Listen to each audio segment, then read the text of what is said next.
Welcome to our channel. Today we how to set up Twilio SMS alerts from your no-code app, beginner guide step by step clearly. To set up Twilio SMS alerts from your no-code app, begin by signing up for a Twilio account. Visit the Twilio website and click on the sign up button. Fill in the required information to create your account. After signing up, log in to your Twilio dashboard. Next, purchase a Twilio phone number that will send your SMS alerts. Click on the Phone Numbers tab and select Buy a Number. Choose a number that fits your requirements and complete the purchase. Once you have your Twilio number, navigate to the Programmable SMS section in the dashboard. Now, you need to gather your account's ID and auth token. These can be found on the main dashboard under the Account Info section. Once you have this information, head to your no-code app platform. Open your app project where you want to add SMS alerts.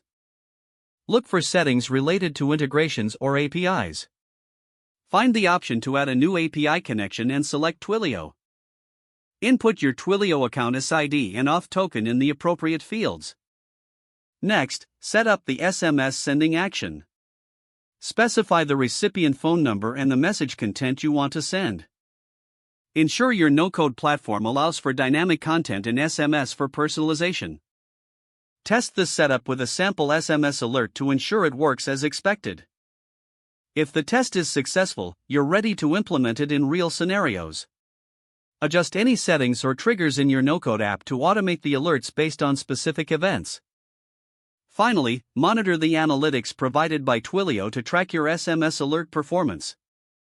By following these steps, you can effectively set up Twilio SMS alerts from your no-code app.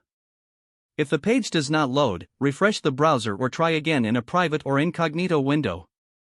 Make sure you are using the correct email address, then retype it carefully to avoid small typos. If your password is not accepted, use the reset option and create a new strong password you can remember. Check your spam folder for verification or security emails, then complete any requested confirmation steps.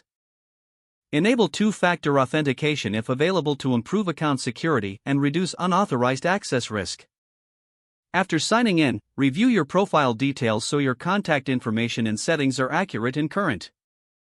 Don't forget to like this video and subscribe to our channel for more step-by-step tech guides.